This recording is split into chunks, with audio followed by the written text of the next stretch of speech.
what is up, dudes and dudettes? This is Dudediligence here, and today we're gonna talk about two very important things heading towards this week. So we have very important meeting on tomorrow, which is Tuesday, right? So we have the Russian Federation and Ukraine is entering the second stage of negotiation. We call that second stage, but really it's basically a delayed first stage. Either Vladimir Putin decided to stall out a little bit more, then you will see that right after they sort of bump head with each other and have further confrontation. And if there's news coming out and saying the war is going to persist, then you will see the VIX going sort of roof again, and it's going to spike. And with the interest rate hike news, the entire U.S. market is probably going to go down, and we're probably going to enter a recession after that. But the recession talk haven't started in Congress or in the media yet because nobody really want to believe it. But believe it or not, if you look at a lot of the expected sales on a lot of products that are not non-necessity products, the demand for those are going down. That means people are spending more of their income in their necessity products like daily household chore stuff, grocery stuff, and underwear and all these things that are necessities. Let's just be honest, we're entering a stage of slow growth, and with the interest rate hike, our growth is going to get slowed down even more. People are not going to have enough disposable income to spend on stuff that we were going to spend, let's say in 2021 or 2020.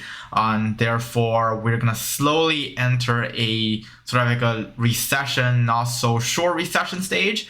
And when everybody is really sure and we sort of enter a very gloomy stage of the economy, then the recession will start.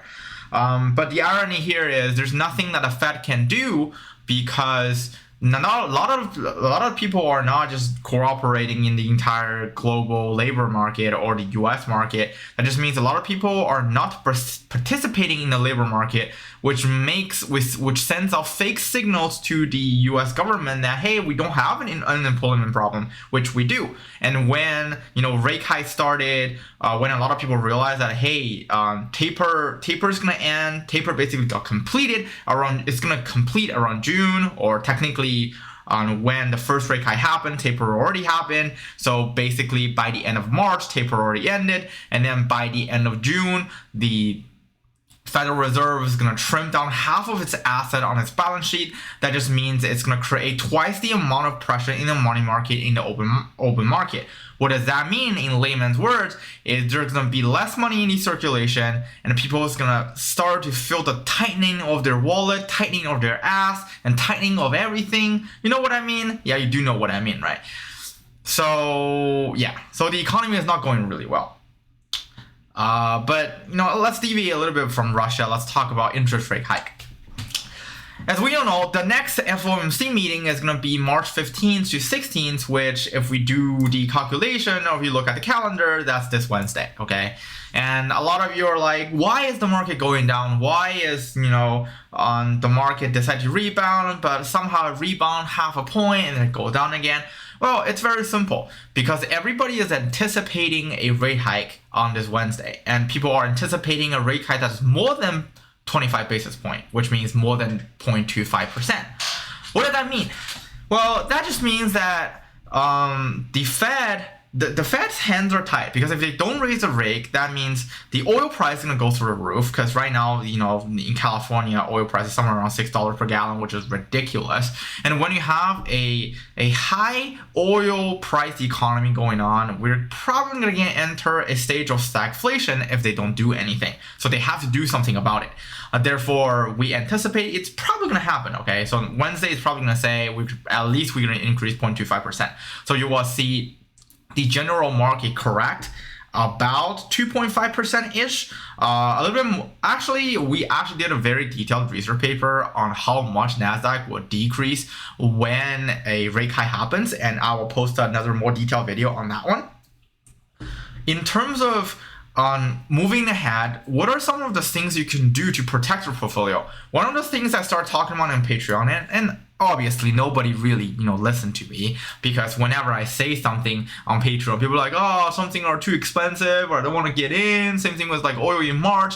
So this is one of the things that I talk about starting about early March, like March 9th, March 5th, like March 1st, and even earlier, somewhere around February. I hinted a little bit that you should buy inverse bond price ETFs. Well, mid-February, I didn't really specifically say that TBF would be a really good bet, but then around 9th, which I think is a really, really good entry point. If you go look at March 9th, which is a couple of days ago, it's actually really, really fantastic entry point. And I posted on Discord that people should look at TBF, and then it spiked up, and we expect it to spike up a little bit more. And for those of you who are trying to do some long-term plays, this you can hold a little bit long-term all the way until June and July, and maybe even in October. So for those of you who are trading options, it's actually a really good idea to buy the September and even the October options, even though the October option haven't been priced yet.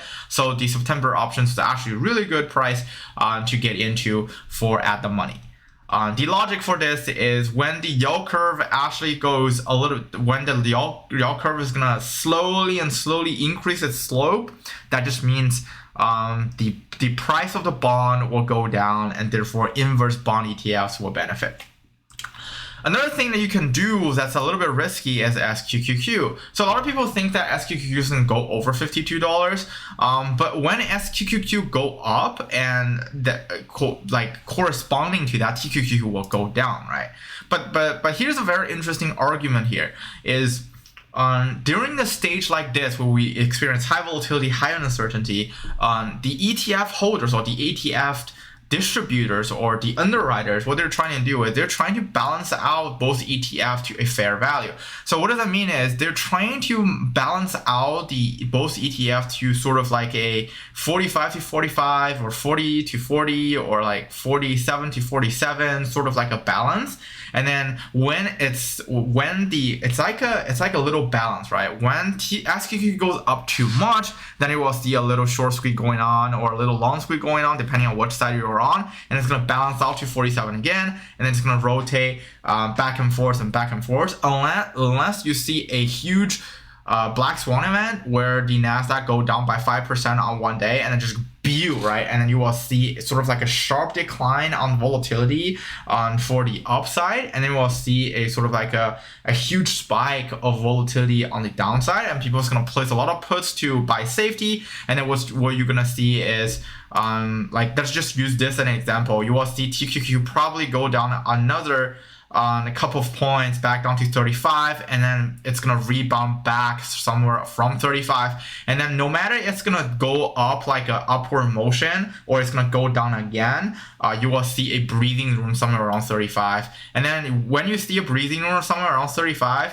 that's what that's $4. So let's take our calculator out. That's $4 over 39.86 equals to 10%. Then that means the Nasdaq probably will have another, most likely will have another 3% drop somewhere around this month if everything is still stay gloomy. Okay, and this is it for this video. Hope you guys love it. See you guys on the upside. And if you like those kind of videos, smash the like button and subscribe. And if you have any questions, comment down below.